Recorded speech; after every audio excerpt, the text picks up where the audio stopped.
Croyez-vous que les anges existent? Préparez-vous à une révélation choquante. Ce que l'Église ne veut pas que vous sachiez sur ces êtres célestes peut changer votre vie pour toujours. Découvrez le secret que Lucifer a essayé de cacher et comment cela vous affecte directement. En quelques minutes seulement, vous aurez accès à des connaissances que peu de gens osent de partager. Ange guerrier, observateur cosmique, roue vivante. La vérité est plus surprenante que n'importe quel film de fiction. Voulez-vous savoir comment attirer la protection angélique dans votre vie? Restez jusqu'à la fin pour une prière puissante qui peut ouvrir le ciel sur vous. Ne manquez pas cette occasion unique. Cliquez sur le bouton d'abonnement maintenant et activez la cloche. Votre vie spirituelle ne sera plus jamais la même après cette vidéo. Dans un monde de plus en plus chaotique, où les gens cherchent désespérément des réponses et une protection, un sujet surgit qui a intrigué l'humanité depuis le début: les anges. Ces êtres célestes, souvent mentionnés dans l'Ancien et le Nouveau Testament, jouent un rôle fondamental dans l'histoire de la foi et dans la vie des croyants. Mais qui sont-ils vraiment? Que nous dit la Bible sur ces créatures fascinantes?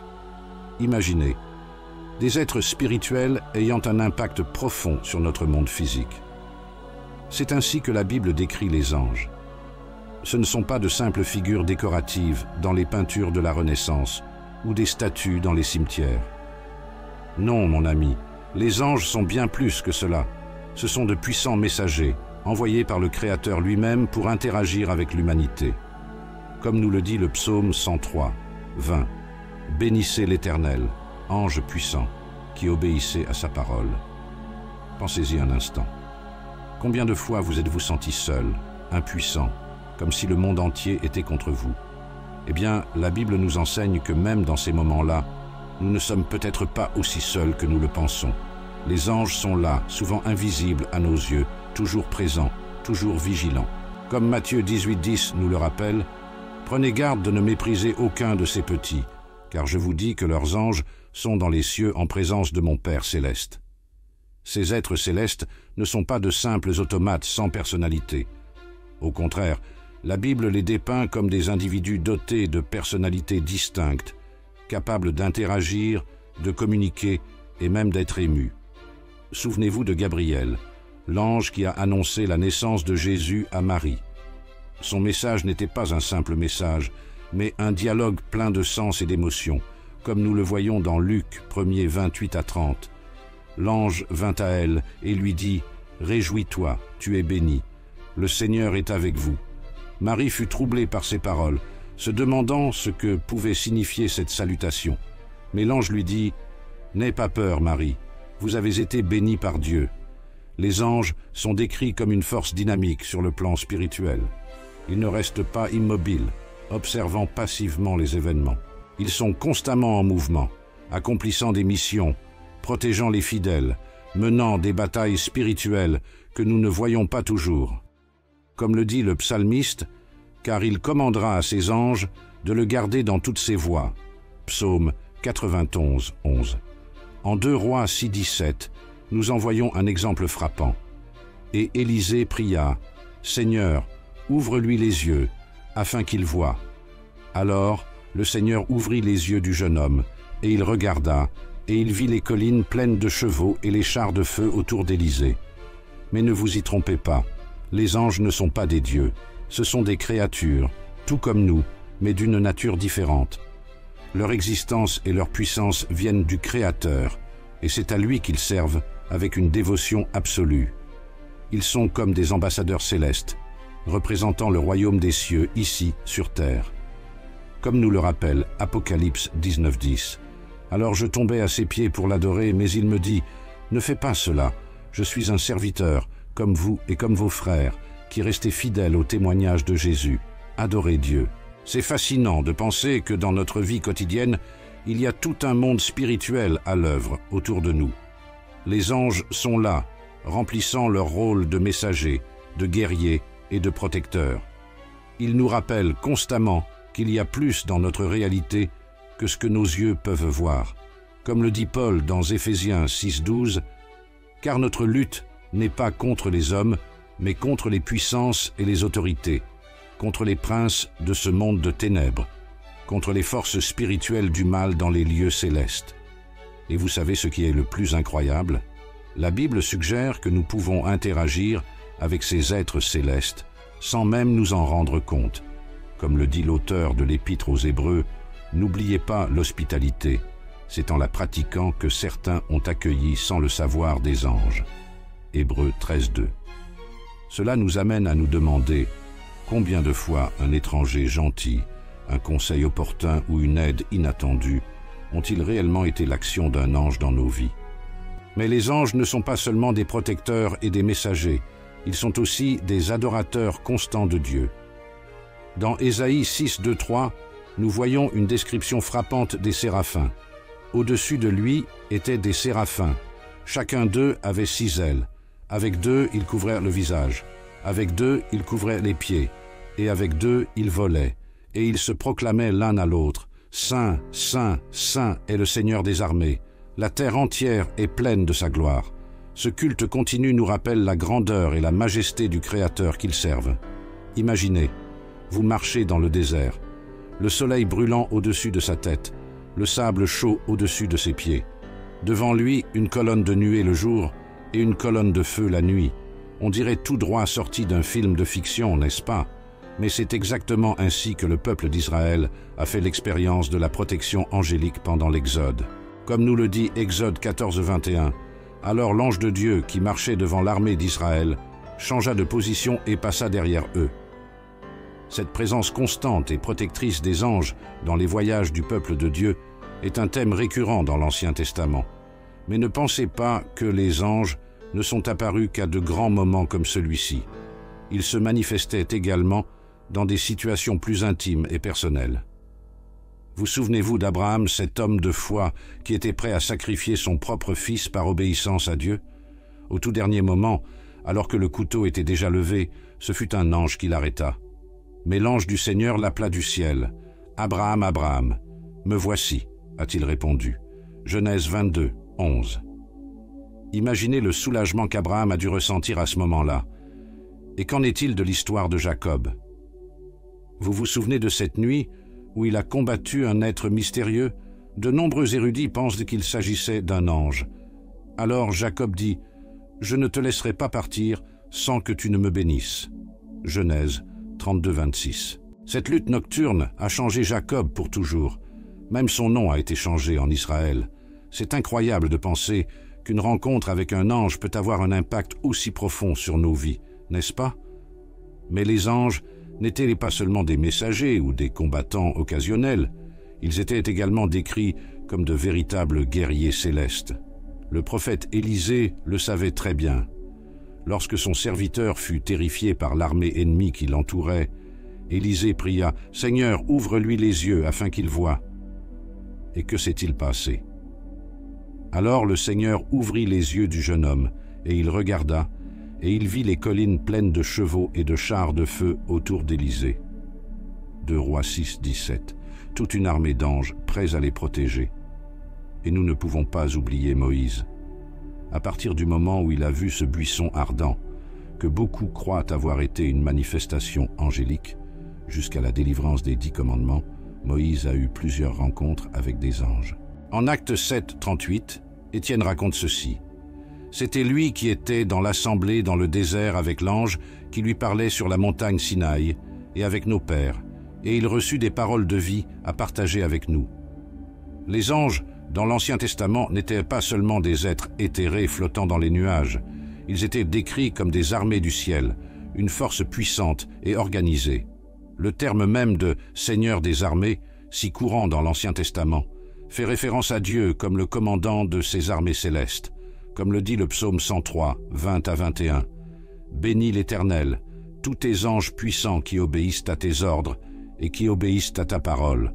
Bénis le Seigneur, toutes tes armées, toi ses serviteurs qui faites sa volonté. » Mais les anges n'apportaient pas toujours de bonnes nouvelles. Parfois, ils étaient envoyés pour exécuter le jugement de Dieu. Vous vous souvenez de l'histoire de Sodome et Gomorrhe. Ce sont les anges qui sont venus détruire ces villes pécheresses, mais pas avant d'avoir sauvé Lot et sa famille. Quand le matin fut venu, les anges pressèrent Lot en disant « Dépêche-toi, prends ta femme et tes 2 filles qui sont ici, ou toi aussi tu seras tué quand la ville sera punie. » Genèse 19:15. Et que dire de cette fois où le roi David a désobéi à Dieu en faisant un recensement du peuple? Le châtiment prit la forme d'un ange destructeur.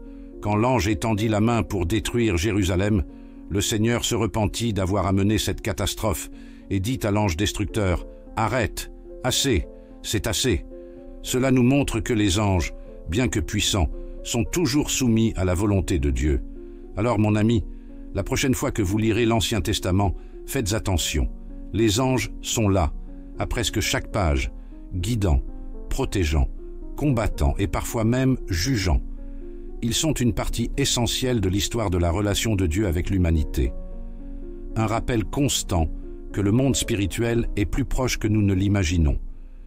Lorsque nous pensons aux anges, des images d'êtres sereins jouant de la harpe dans les nuages nous viennent souvent à l'esprit, mais la Bible nous présente une vision beaucoup plus dynamique et puissante de ces êtres célestes. Ils sont, à bien des égards, des guerriers spirituels, toujours prêts à se battre contre les forces du mal. Comme nous le dit le psaume 32, « Bénissez le Seigneur, ange puissant, qui obéissait à ses ordres en obéissant à sa parole. » L'une des batailles les plus épiques décrites dans la Bible est celle que nous trouvons dans Apocalypse 12:7-9. Imaginez la scène. Il y avait alors une guerre dans le ciel. Michel et ses anges ont combattu le dragon, et le dragon et ses anges ont riposté.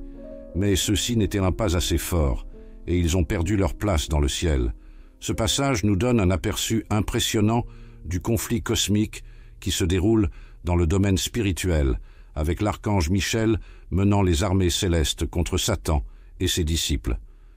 Mais ce n'est pas la seule fois où nous voyons des anges engagés dans des batailles. Vous souvenez-vous de l'histoire d'Élisée lorsqu'il était encerclé par l'armée ennemie? Son serviteur était terrifié, mais Élisée demanda à Dieu d'ouvrir les yeux du jeune homme. Et qu'a-t-il vu? L'Éternel ouvrit les yeux du serviteur et il regarda, et il vit les collines pleines de chevaux et de chars de feu autour d'Élisée. 2 Rois 6:17. Toute une armée d'anges était prête à protéger le prophète. Et que diriez-vous de cette fois où un seul ange a vaincu une armée entière? Dans 2 Rois 19:35, nous lisons « Cette nuit-là, l'ange du Seigneur sortit et tua 185 000 hommes dans le camp assyrien. » Cela nous montre l'incroyable pouvoir que ces êtres célestes possèdent lorsqu'ils agissent en tant qu'agents de la justice divine. Cependant, les anges ne se contentent pas de combattre les armées humaines. Ils sont constamment engagés dans une bataille spirituelle contre les forces démoniaques. Daniel 10 nous donne un aperçu fascinant de cette réalité. Un ange apparaît à Daniel et lui dit « N'aie pas peur, Daniel. Dès le premier jour où tu as décidé de chercher la compréhension et de t'humilier devant ton Dieu, tes paroles ont été entendues, et je suis venu en réponse à elles. Mais le prince du royaume de Perse m'a résisté pendant 21 jours. » Daniel 10:12-13. Cela suggère qu'il y a des batailles spirituelles qui se déroulent constamment, dont nous ne sommes pas toujours conscients. Il est important de noter que si les anges sont de puissants guerriers, ils n'agissent pas par eux-mêmes. Ils sont toujours des serviteurs obéissants de Dieu, faisant sa volonté. Comme nous le rappelle Hébreux 1:14. Tous les anges ne sont-ils pas des esprits tuctionnistes, envoyés pour servir ceux qui hériteront du salut? Leur force et leur puissance viennent directement de Dieu, et c'est en son nom qu'ils combattent. Cette réalité du combat spirituel nous rappelle qu'en tant que disciples du Christ, nous sommes également engagés dans cette bataille. Paul nous exhorte dans Éphésiens 6:12, « Car notre lutte n'est pas contre les personnes, mais contre les puissances et les autorités, contre les princes de ce monde de ténèbres, contre les forces spirituelles du mal dans les lieux célestes. » Tout comme les anges sont équipés pour cette bataille, nous aussi avons reçu l'armure spirituelle de Dieu. Mais ne pensez pas que cette bataille spirituelle est quelque chose de loin de notre réalité quotidienne. Tout comme les anges se battent constamment dans le domaine spirituel, nous sommes également confrontés à des défis quotidiens qui nécessitent de la force spirituelle et du courage. Chaque fois que nous résistons à une tentation, chaque fois que nous choisissons l'amour plutôt que la haine, chaque fois que nous nous levons pour la vérité, nous participons à cette grande bataille cosmique aux côtés des anges.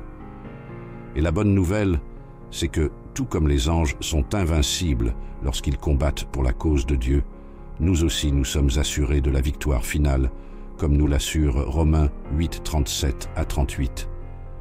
En toutes ces choses, nous sommes plus que vainqueurs par celui qui nous a aimés. Car je suis convaincu que ni la mort ni la vie, ni les anges ni les démons, ni le présent ni l'avenir, ni aucune puissance, ne pourront nous séparer de l'amour de Dieu qui est dans le Christ Jésus notre Seigneur.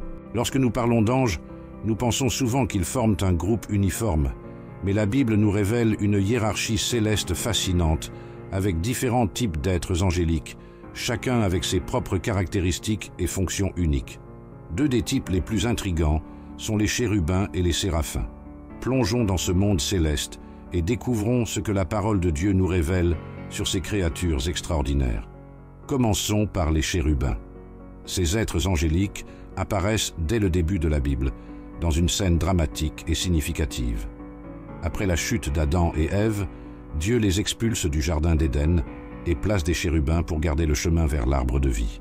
Comme nous le dit Genèse 3, 24, après avoir chassé l'homme, il plaça des chérubins et une épée enflammée qui se déplaça à l'est du jardin d'Éden, gardant le chemin de l'arbre de vie.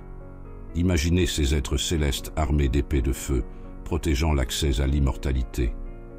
Mais les chérubins ne sont pas seulement des gardiens.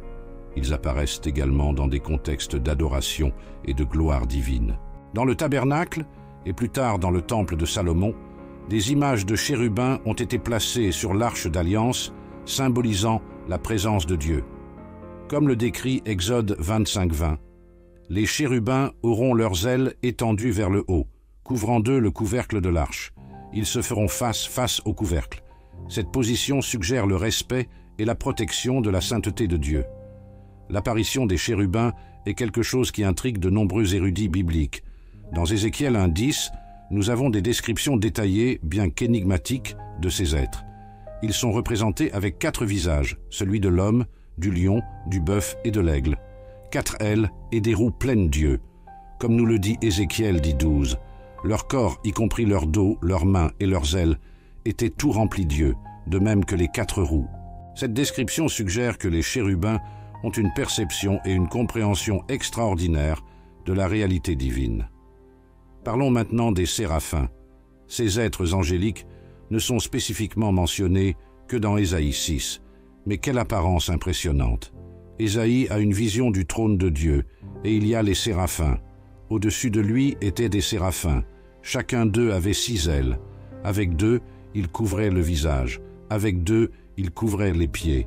Et avec 2, ils volaient. Et ils se proclamaient l'un à l'autre, « Saint, Saint, Saint est le Seigneur des armées, la terre entière est pleine de sa gloire. » Ésaïe 6, 2 à 3. Le nom de séraphin, en hébreu, est lié à l'idée de ardent ou flamboyant. Cela suggère que ces êtres angéliques sont étroitement liés à la sainteté et à la pureté de Dieu. Son aspect flamboyant symbolise la ferveur de son culte et son zèle pour la gloire divine. Imaginez, des créatures célestes brillent comme des flammes vives, proclamant sans cesse la sainteté de Dieu. Les séraphins semblent également avoir un rôle purificateur. Dans la vision d'Ésaïe, un séraphin touche les lèvres du prophète avec un charbon vif de l'autel en disant « Voici, il a touché ses lèvres, sa culpabilité a été enlevée et son péché a été pardonné. » Ésaïe 6:7. Cela nous montre que ces êtres non seulement adorent Dieu, mais participent aussi activement à son plan de rédemption. Il est fascinant de noter comment les chérubins et les séraphins, bien que différents, partagent certaines caractéristiques. Les deux ont plusieurs ailes, les deux sont étroitement associés à la présence et à la gloire de Dieu, et les deux inspirent crainte et révérence. Ils nous rappellent que, même si nous essayons de catégoriser et de comprendre ces êtres célestes, ils restent, à bien des égards, un mystère divin. Et quelles leçons pouvons-nous en tirer pour nos vies? Eh bien, tout comme les chérubins et les séraphins ont des rôles spécifiques dans la cour céleste, chacun de nous a un appel unique dans le royaume de Dieu. Certains d'entre nous peuvent être appelés à être des gardiens, protégeant la vérité et la sainteté. D'autres peuvent être appelés à être des adorateurs, annonçant constamment la gloire de Dieu. L'important est que, quel que soit notre rôle, nous devons le jouer avec la même ferveur et le même dévouement que nous voyons chez ces êtres angéliques. De plus, l'existence des chérubins et des séraphins nous rappelle la grandeur et la majesté de Dieu. Si ces êtres puissants et glorieux se prosternent en adoration devant le trône divin, combien plus nous, créatures terrestres, devrions-nous nous émerveiller de la gloire de notre Créateur? Comme le dit le psalmiste, « Car qui dans le ciel peut se comparer au Seigneur? Qui est semblable au Seigneur parmi les êtres célestes ?» Psaume 89, 6. Imaginez un être céleste, créé dans la perfection, doté d'une beauté et d'une sagesse incomparables, occupant une position d'honneur dans le ciel même. C'était Lucifer, le porteur de lumière, un chérubin exalté qui jouissait d'une place spéciale dans la présence de Dieu. Mais comme le dit le proverbe, le pouvoir corrompt, et le pouvoir absolu corrompt absolument. L'histoire de la chute de Lucifer est un puissant rappel des dangers de l'orgueil et de l'ambition débridée. Dans Ézéchiel 28, 12 à 15, nous avons une description fascinante de Lucifer avant sa chute. « Tu étais le modèle de la perfection, plein de sagesse et de beauté parfaite. Tu étais en Éden, dans le jardin de Dieu. Toutes les pierres précieuses l'ornaient. Vos tambours et flûtes ont été préparés le jour de votre création. Tu as été oint comme chérubin gardien. C'est pour cela que je t'ai déterminé. Tu étais sur la montagne sainte de Dieu, et tu as marché parmi les pierres brillantes. Tu as été irréprochable dans tes voies depuis le jour où tu as été créé, jusqu'à ce que la méchanceté se soit trouvée en toi. Mais qu'est-ce qui a conduit cet être parfait à la rébellion? La réponse réside dans l'orgueil. Isaïe 14, 12 à 15 nous donne un aperçu de la pensée de Lucifer. Comme tu es tombé du ciel, étoile du matin, fils du matin. Comme tu as été précipité sur la terre, toi qui as renversé les nations. Toi qui as dit dans ton cœur, « Je monterai au ciel, j'élèverai mon trône au-dessus des étoiles de Dieu. Je m'assiérai sur la montagne de l'assemblée, sur le point culminant de la montagne sainte. Je monterai plus haut que les nuages les plus élevés. Je serai comme le Très-Haut. Mais dans les profondeurs du séjour des morts, tu seras emmené, iras au fond de l'abîme. » Remarquez la répétition du soi dans ce passage. Lucifer était tellement concentré sur lui-même, si convaincu de sa propre grandeur, qu'il pensait qu'il pouvait égaler Dieu. C'est le cœur du péché, se mettre à la place de Dieu, croire que nous pouvons être la source de notre propre gloire et de notre propre puissance. Les conséquences de cette rébellion furent catastrophiques. Lucifer, le chérubin oint, est devenu Satan, l'adversaire. Comme Jésus nous le dit dans Luc 10, 18, « Je vis Satan tomber du ciel comme l'éclair ». Cette chute n'était pas seulement métaphorique, mais une véritable expulsion du ciel, une perte de position et de privilèges dont il avait joui auparavant en présence de Dieu. Mais Lucifer n'est pas tombé seul. Apocalypse 12.4 nous dit « Sa queue entraîna avec lui un tiers des étoiles du ciel et les jeta sur la terre. » De nombreux érudits interprètent cela comme indiquant qu'un tiers des anges ont suivi Lucifer dans sa rébellion, devenant ce que nous connaissons sous le nom de démons. Imaginez l'ampleur de cette rébellion et l'impact qu'elle a eu sur le royaume céleste. La chute de Lucifer n'était pas la fin de son histoire. Malheureusement, chassé du ciel, il est devenu l'ennemi juré de Dieu et de l'humanité. Comme Pierre nous en avertit, soyez sobres et vigilants. Le diable, ton ennemi, rôde comme un lion rugissant, cherchant qui il peut dévorer. 1 Pierre 5:8. La rébellion qui a commencé dans le ciel se poursuit sur la terre, Satan cherchant constamment à éloigner les gens de Dieu. Mais voici la bonne nouvelle. Aussi puissant que puisse être Satan, c'est une créature vaincue. La croix du Christ a scellé son destin, comme Colossiens 2,15 nous l'assure. Et quand il l'eut dépouillé de ses pouvoirs et de ses autorités, il en fit un spectacle public, triomphant d'eux sur la croix.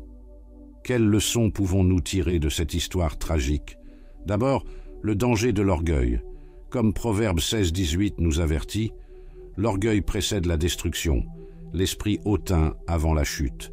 L'orgueil a aveuglé Lucifer sur son propre statut de créature, l'amenant à aspirer à la place du Créateur. Combien de fois sommes-nous tombés dans le même piège, en oubliant que tout ce que nous avons et sommes vient de Dieu? Deuxièmement, l'importance de l'humilité et de la soumission à Dieu. Jésus, en contraste direct avec Lucifer, étant dans la forme de Dieu, n'a pas considéré qu'être égal à Dieu était quelque chose à laquelle il fallait s'accrocher, mais il s'est dépouillé lui-même et est devenu serviteur. Philippiens 2, 6-7. C'est l'attitude que nous devons rechercher, non pas l'auto-exaltation, mais l'humble soumission à la volonté de Dieu. Enfin, l'histoire de Lucifer nous rappelle que nous avons un véritable ennemi, mais aussi que cet ennemi a déjà été vaincu. Comme Jacques IV nous y encourage, soumettez-vous donc à Dieu, résistez au diable, et il s'enfuira loin de vous. Notre victoire n'est pas en notre propre pouvoir, mais dans la soumission à Dieu et la résistance au mal. La chute de Lucifer est une histoire d'avertissement, mais aussi d'espoir. Il nous montre les dangers de l'orgueil et de la rébellion, mais il nous rappelle aussi l'amour et la grâce de Dieu, qui ne nous abandonne pas, même lorsque nous échouons, et qui nous donne la victoire ultime en Christ. Imaginez, vous faites face à l'un des moments les plus difficiles de votre vie. Tout semble être contre vous. Le danger est partout. Soudain, une présence invisible se fait sentir, une force que l'on ne voit pas mais qui est là, qui garde, protège, intercède. C'est ainsi que la Bible nous présente les anges dans leur rôle de protecteurs. L'une des histoires les plus impressionnantes de protection angélique est celle de Daniel dans la fosse aux lions. Visualisez la scène. Daniel, un homme fidèle à Dieu, est jeté dans une fosse remplie de lions affamés. Une condamnation à mort certaine, n'est-ce pas? Mais lorsque le roi va vérifier le lendemain matin, il trouve Daniel vivant et indemne. Et quelle était l'explication de Daniel? Mon Dieu a envoyé son ange qui a fermé la gueule des lions. Ils ne m'ont fait aucun mal, car j'ai été trouvé innocent aux yeux de Dieu. Daniel 6,22. Quelle incroyable démonstration du pouvoir protecteur des anges. Mais les anges ne se contentent pas de protéger les individus, ils sont également décrits comme les défenseurs de nations entières. Vous vous souvenez de l'histoire de l'Exode, lorsque le peuple d'Israël fuyait l'Égypte, faisant face à la mer Rouge devant lui et à l'armée égyptienne derrière. Qui est venu à votre secours?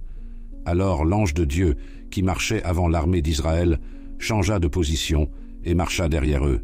Exode 14, 19.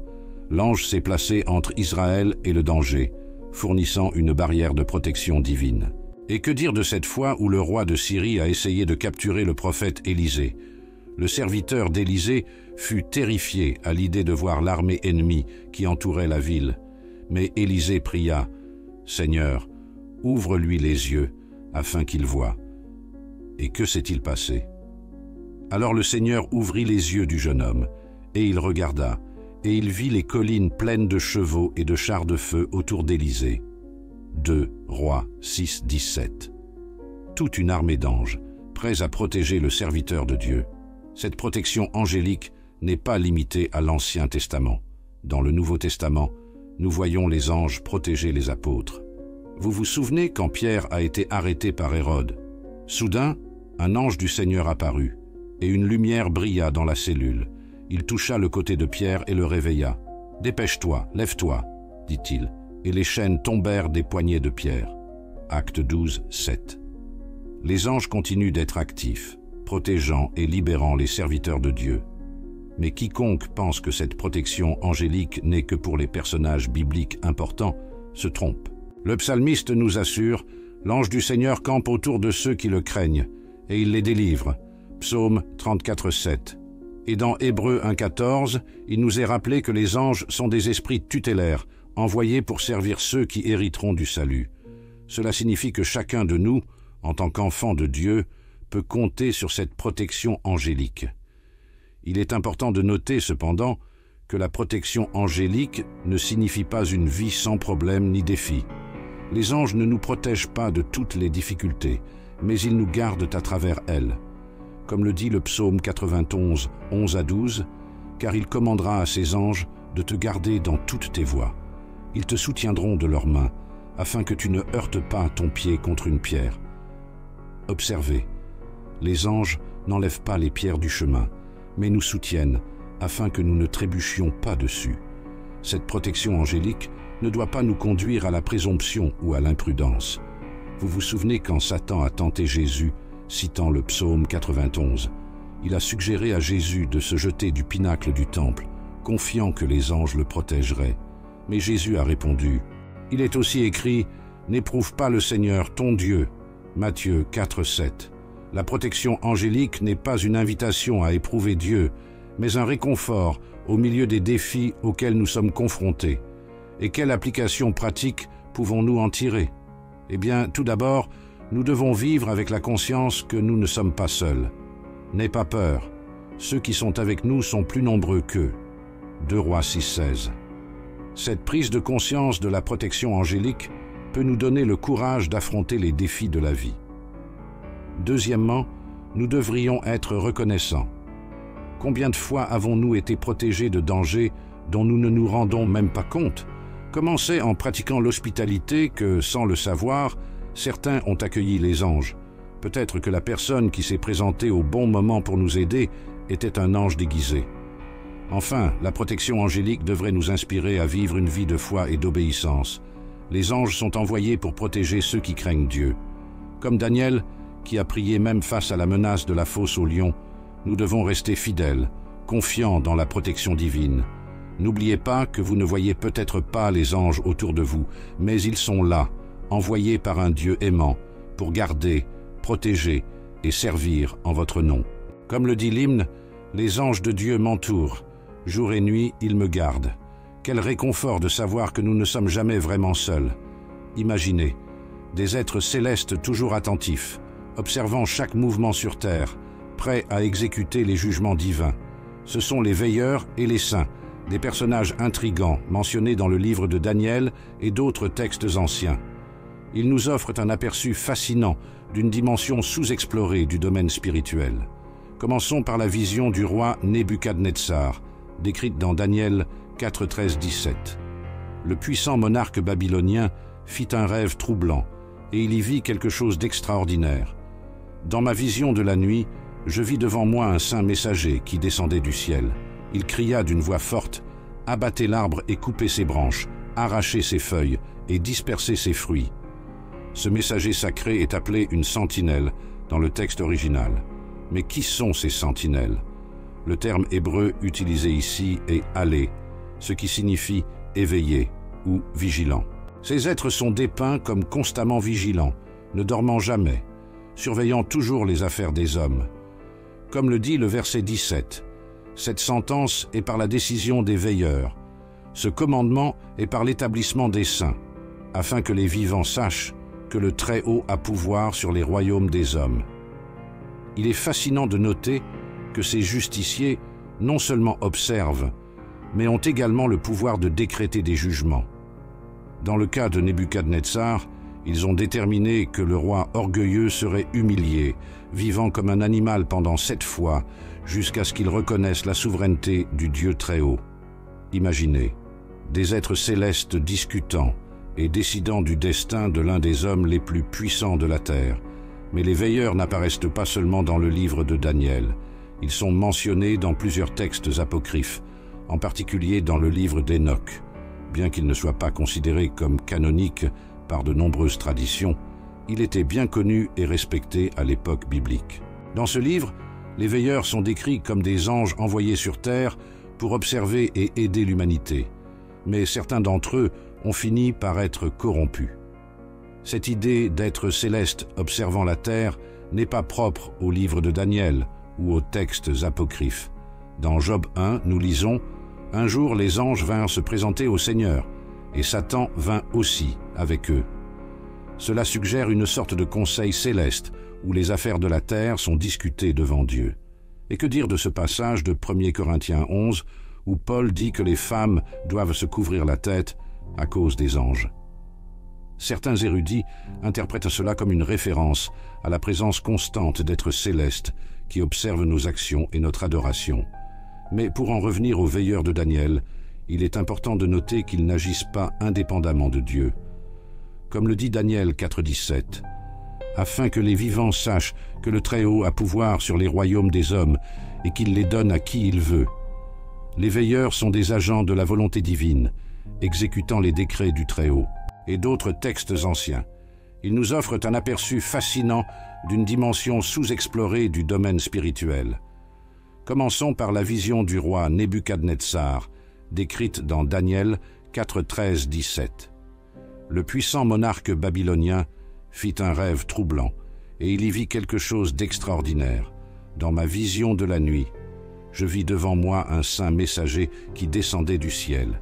Il cria d'une voix forte, « Abattez l'arbre, et coupez ses branches, arrachez ses feuilles, et dispersez ses fruits. » Ce messager sacré est appelé une sentinelle dans le texte original. Mais qui sont ces sentinelles? Le terme hébreu utilisé ici est « alé », ce qui signifie « éveillé » ou « vigilant ». Ces êtres sont dépeints comme constamment vigilants, ne dormant jamais, surveillant toujours les affaires des hommes. Comme le dit le verset 17, « Cette sentence est par la décision des veilleurs, ce commandement est par l'établissement des saints, afin que les vivants sachent que le Très-Haut a pouvoir sur les royaumes des hommes. » Il est fascinant de noter que ces justiciers non seulement observent, mais ont également le pouvoir de décréter des jugements. Dans le cas de Nebuchadnezzar, ils ont déterminé que le roi orgueilleux serait humilié, vivant comme un animal pendant 7 fois, jusqu'à ce qu'il reconnaisse la souveraineté du Dieu Très-Haut. Imaginez, des êtres célestes discutant et décidant du destin de l'un des hommes les plus puissants de la terre. Mais les veilleurs n'apparaissent pas seulement dans le livre de Daniel. Ils sont mentionnés dans plusieurs textes apocryphes, en particulier dans le livre d'Enoch. Bien qu'il ne soit pas considéré comme canonique par de nombreuses traditions, il était bien connu et respecté à l'époque biblique. Dans ce livre, les veilleurs sont décrits comme des anges envoyés sur terre pour observer et aider l'humanité.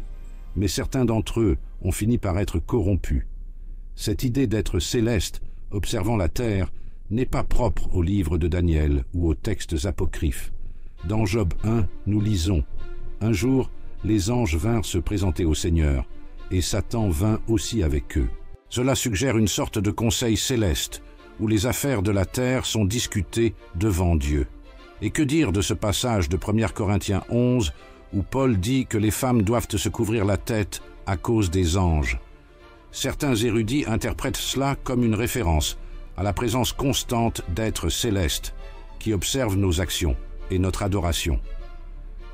Mais, pour en revenir aux veilleurs de Daniel, il est important de noter qu'ils n'agissent pas indépendamment de Dieu. Comme le dit Daniel 4:17, afin que les vivants sachent que le Très-Haut a pouvoir sur les royaumes des hommes et qu'il les donne à qui il veut. Les veilleurs sont des agents de la volonté divine, exécutant les décrets du Très-Haut. Cette idée d'être céleste, observant et jugeant les actions humaines, peut sembler intimidante à première vue, mais pour ceux qui font confiance à Dieu, c'est en fait une source de réconfort.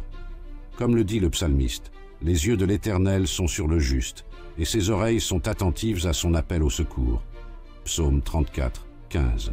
Et quelle application pratique pouvons-nous tirer de ce concept de veilleur et de saint? Eh bien, tout d'abord, cela nous rappelle que nos actions ont des conséquences cosmiques. Comme le dit Ecclésiaste 5:6, « Ne laisse pas ta bouche te faire pécher, et ne dis pas au messager de Dieu, « Mon vote a été une erreur. » Pourquoi irriter Dieu avec ce que tu dis et le laisser détruire ce que tu as accompli? Deuxièmement, l'existence des justiciers nous rappelle que nous vivons dans un univers moral. Il y a des êtres célestes qui observent et évaluent nos actions. Cela devrait nous motiver à vivre avec intégrité, sachant que rien n'échappe aux yeux de Dieu et de ses messagers célestes. Enfin, le concept de veilleur et de saint nous rappelle la souveraineté de Dieu sur toute chose. Comme nous l'avons vu dans l'histoire de Nabuchodonosor, même les rois les plus puissants sont soumis à des décrets divins. Cela devrait nous donner confiance dans les moments difficiles, sachant que Dieu est aux commandes, utilisant même les êtres célestes pour accomplir ses desseins. Rappelez-vous, tout comme les veilleurs veillent sur la terre, prêts à exécuter les jugements divins, nous aussi nous sommes appelés à être vigilants. Comme Jésus nous y exhorte, « Soyez donc vigilants, car vous ne savez pas quel jour votre Seigneur va venir. » Matthieu 24, 42. Puissions-nous vivre avec la conscience que nous faisons partie d'un plan cosmique où chacune de nos actions est observée et a des conséquences éternelles. Imaginez, vous vous trouvez devant une vision céleste si extraordinaire que les mots peuvent à peine la décrire. des êtres angéliques, à l'allure inhabituelle, un trône glorieux, et soudain quelque chose d'encore plus surprenant. Des roues vivantes, pleines d'yeux, se déplaçant dans toutes les directions, sans tourner. Bienvenue dans le monde des Ophanim, l'une des créatures les plus intrigantes et mystérieuses mentionnées dans la Bible. L'Ophanine, également connue sous le nom de roue ou Galgal en hébreu, est introduite dans les visions du prophète Ézéchiel. Dans Ézéchiel 1:16 à 21, nous avons une description fascinante de ces créatures célestes. Comme je regardais les êtres vivants, je vis une roue sur le sol à côté de chacun d'eux. L'apparence et la structure des roues étaient comme l'éclat de la chrysolite. Les 4 roues étaient les mêmes et semblaient être entrecroisées. Ils pouvaient se déplacer dans l'une des 4 directions auxquelles les visages faisaient face, sans se retourner lorsqu'ils se déplaçaient.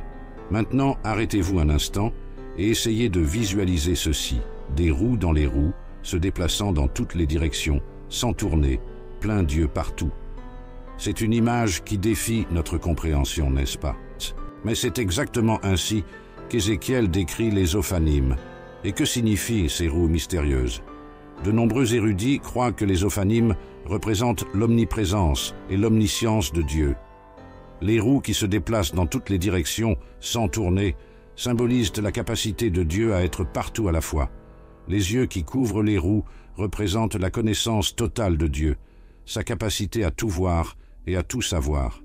Il est intéressant de noter que les Ophanim sont décrits comme étant étroitement liés au trône de Dieu.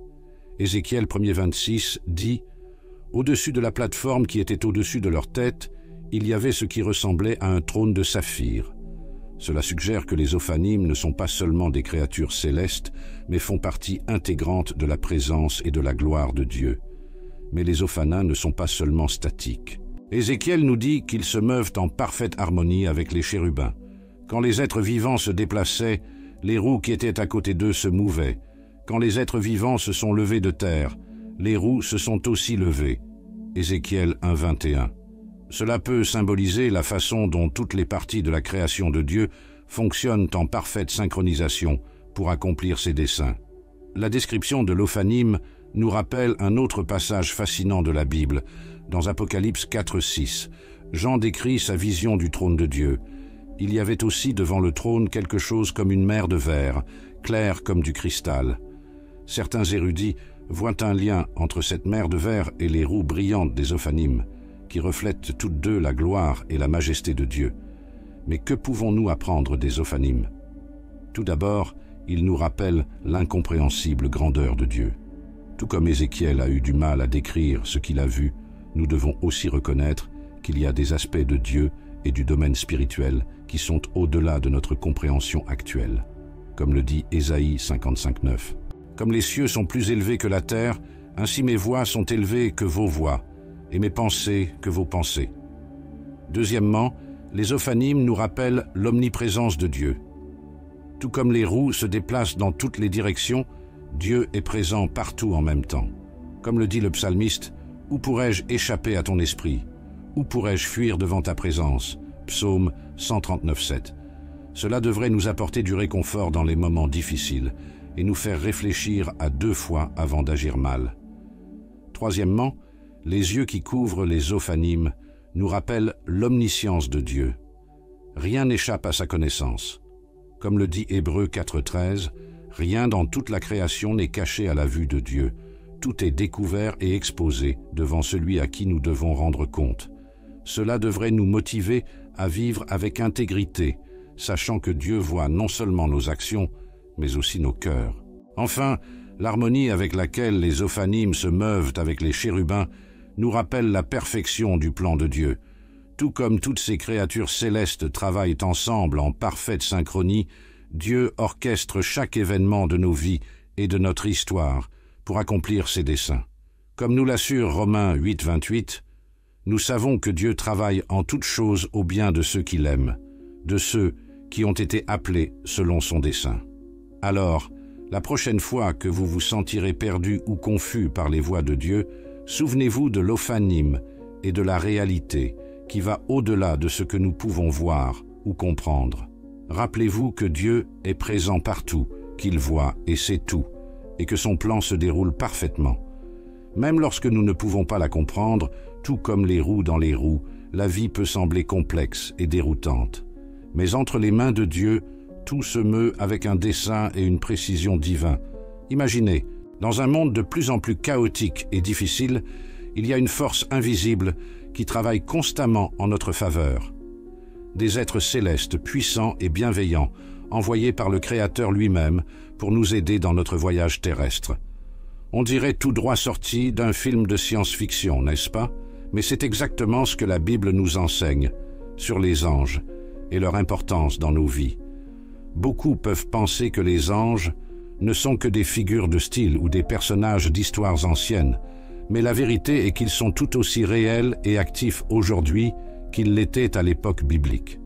Comme nous le rappelle Hébreux 1,14, tous les anges ne sont-ils pas des esprits tuctionnistes, envoyés pour servir ceux qui hériteront du salut? Les anges continuent de jouer un rôle vital dans la vie des croyants, servant de messagers, de protecteurs et d'agents de la volonté divine. Pensez-y un instant. Combien de fois avez-vous vécu une coïncidence inexplicable, une rencontre inattendue qui a changé le cours de votre vie, une intuition soudaine qui vous a sauvé du danger, ou une aide qui est arrivée au moment précis où vous en aviez le plus besoin? Et si ce n'était pas de simples coïncidences, mais l'action invisible des anges dans votre vie? Comme nous le rappelle Hébreux 13,2, n'oubliez pas l'hospitalité, car en la pratiquant, certains ne l'ont pas connue. Ils ont accueilli des anges. Les anges continuent d'être les messagers de Dieu aujourd'hui, tout comme ils l'étaient au temps biblique. Bien qu'ils n'apparaissent pas sous forme physique, comme ils l'ont fait pour Marie ou les bergers la nuit de la naissance de Jésus, ils communiquent néanmoins la volonté de Dieu de manière subtile et puissante. Peut-être par le biais d'un verset biblique qui prend soudainement un nouveau sens pour vous, ou par les mots d'encouragement d'un ami au bon moment. Comme le dit le psaume 103, 20, « Bénissez l'Éternel, vous ses anges puissants, qui obéissez à sa parole. » Le rôle protecteur des anges reste également extrêmement pertinent aujourd'hui. Dans un monde rempli de dangers physiques et spirituels, il est réconfortant de savoir que nous avons des gardiens célestes, comme nous l'assure le psaume 91, 11 à 12, car il commandera à ses anges de te garder dans toutes tes voies. De leurs mains, ils te soutiendront, afin que tu ne heurtes pas ton pied contre une pierre. Cela ne signifie pas que nous ne rencontrerons jamais de difficultés, mais plutôt que nous avons la protection divine qui nous guide à travers elle. Les anges continuent également d'être les instruments de Dieu dans le combat spirituel qui se déroule autour de nous, comme Paul nous le rappelle dans Éphésiens 6,12. Car notre lutte n'est pas contre les personnes, mais contre les puissances et les autorités, contre les princes de ce monde de ténèbres, contre les forces spirituelles du mal dans les cieux. Dans cette bataille invisible, les anges travaillent constamment pour contrecarrer les plans de l'ennemi et protéger les enfants de Dieu. Mais la pertinence des anges aujourd'hui va au-delà de la protection et du combat spirituel. Ils servent également d'exemple d'adoration et d'obéissance à Dieu. Rappelez-vous les séraphins dans Ésaïe 6 qui crient « Saint, Saint, Saint est le Seigneur des armées » ou les anges dans Apocalypse 5, 1 à 12 qui adorent l'agneau. Leur dévouement constant et inébranlable à Dieu devrait nous inspirer dans notre propre adoration et notre obéissance. Les anges nous rappellent également la grandeur et la majesté de Dieu. Si ces êtres puissants et glorieux se prosternent en adoration devant le trône divin, combien plus devrions-nous nous émerveiller de la gloire de notre Créateur? Comme le dit le psalmiste, « Car qui dans le ciel peut se comparer au Seigneur? Qui est semblable au Seigneur parmi les êtres célestes ?» Psaume 89. Il est important de se rappeler cependant que si les anges sont des êtres puissants et bienveillants, ils ne doivent pas être au centre de notre adoration ou de notre attention. Comme l'ange l'a dit à Jean dans Apocalypse 22, 7, 9, « Ne fais pas cela. Je suis un serviteur comme vous, comme vos frères les prophètes, et comme ceux qui gardent les paroles de ce livre. Adorez Dieu. Les anges sont les serviteurs de Dieu, tout comme nous, et toute gloire et toute adoration devraient être dirigées vers lui seul. Alors, Comment pouvons-nous appliquer cette compréhension de la pertinence continue des anges dans nos vies aujourd'hui? Tout d'abord, nous devons vivre avec la conscience que nous ne sommes pas seuls. Il y a une dimension spirituelle tout autour de nous, avec des êtres angéliques qui travaillent constamment en notre nom. Cela devrait nous donner du courage et du réconfort dans les moments difficiles. Deuxièmement, nous devrions être reconnaissants. Combien de fois avons-nous été protégés de dangers dont nous ne nous rendons même pas compte? Combien de fois recevons-nous la direction divine par des moyens que nous ne reconnaissons pas? Nous devons cultiver un cœur reconnaissant, en reconnaissant l'œuvre invisible de Dieu et de ses anges dans nos vies. En fin de compte, la réalité des anges devrait nous inspirer à vivre une vie de foi et d'obéissance. Si ces êtres célestes font constamment la volonté de Dieu, ne devrions-nous pas, nous qui avons été créés à l'image de Dieu et rachetés par le sang du Christ, être encore plus engagés à vivre pour la gloire de Dieu? N'oubliez pas que les anges ne sont pas des reliques d'un passé lointain, mais des alliés actifs dans notre cheminement de foi aujourd'hui. Comme le dit l'hymne, « Les anges de Dieu m'entourent le jour et me gardent la nuit ». Puissions-nous vivre chaque jour avec la conscience de cette présence céleste, confiant dans la sollicitude de Dieu et inspirés à vivre d'une manière qui honore celui qui commande aux armées célestes. Maintenant, prions. Père céleste, nous nous approchons de ton trône de grâce en ce moment, entourés de tes anges puissants. Seigneur, tout comme tu as envoyé tes messagers célestes pour protéger et guider ton peuple à travers l'histoire, nous réclamons cette même protection et cette même direction dans nos vies aujourd'hui. Dieu Tout-Puissant, libère tes anges guerriers pour qu'ils combattent en notre nom. Puisse-t-il nous préserver de tout mal et de tout danger, visible et invisible. Père, de même que tu as béni Abraham et accordé des bénédictions financières à ses fidèles serviteurs, déverse sur nous l'abondance du ciel. Esprit Saint, ouvre nos yeux spirituels, comme tu l'as fait Élisée. Voyons les armées célestes qui nous entourent. Puissions-nous, comme Daniel, rester fidèles même face à l'adversité, confiants en sa protection divine. Seigneur, alors que les séraphins proclament ta sainteté, que nos vies soient un témoignage vivant de ta gloire. Et comme les chérubins gardent leur trône, gardez nos cœurs et nos esprits en Jésus-Christ.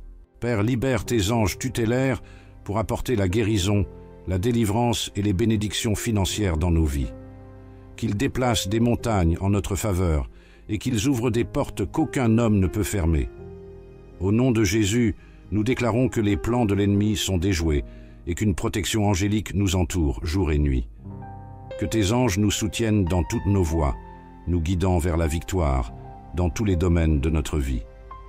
Nous te remercions, Seigneur, pour la présence constante de tes messagers célestes dans nos vies. Puissions-nous vivre chaque jour dans la conscience de cette réalité spirituelle, en marchant dans la foi et l'obéissance. Au nom de Jésus, nous prions. Amen. Mes frères et sœurs en Christ, si ce message a touché votre cœur et ouvert vos yeux sur la réalité spirituelle qui nous entoure, ne gardez pas cette connaissance pour vous.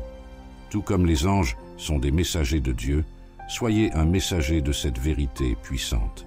Cliquez sur le bouton d'abonnement maintenant et activez la cloche pour ne manquer aucune de nos prochaines vidéos. N'oubliez pas que chaque demande est comme un acte de foi, ouvrant la porte à plus de personnes pour connaître les vérités célestes que Dieu veut révéler. Ne le laissez pas pour plus tard. Votre décision de postuler maintenant pourrait être le catalyseur d'un changement dans la vie de quelqu'un. Que la protection et les bénédictions des anges soient sur vous lorsque vous prenez cette décision. Inscrivez-vous maintenant. Et alors que nous clôturons un autre chapitre ensemble, je sais que certaines questions peuvent encore résonner dans votre esprit. Vous vous demandez peut-être comment naviguer dans les complexités de la vie spirituelle et débloquer un chemin d'abondance et de bénédiction. Le voyage est difficile, mais vous n'êtes pas obligé de marcher seul. Dans les commentaires, vous trouverez une clé puissante de cette porte que beaucoup cherchent à ouvrir. L'e-book « Découvrez la prospérité avec Dieu », le guide définitif pour surmonter les défis spirituels et vivre une vie abondante. Ce n'est pas seulement un livre, c'est le fruit d'années de recherche, d'expérience et de profondes révélations qui sont aujourd'hui à votre portée. Imaginez surmonter les obstacles qui se dressent sur le chemin de votre croissance spirituelle et financière. Pensez au confort et à la sécurité de vivre une vie qui est conforme aux promesses de prospérité qui vous ont été faites. Cet e-book est plus que des lettres sur une page. C'est une carte vers le trésor que vous méritez. Faites partie de ceux qui marchent déjà sur un chemin éclairé par la foi et la connaissance. Le pouvoir de transformer votre vie n'est qu'à un clic. Découvrez-le dès maintenant dans les commentaires et commencez votre voyage vers une vie d'épanouissement et de prospérité. Rappelez-vous, la prospérité avec Dieu n'est pas seulement un rêve lointain. C'est une promesse qui attend d'être tenue et avec ce guide, vous êtes un peu plus près de la concrétiser. Votre histoire à succès commence aujourd'hui.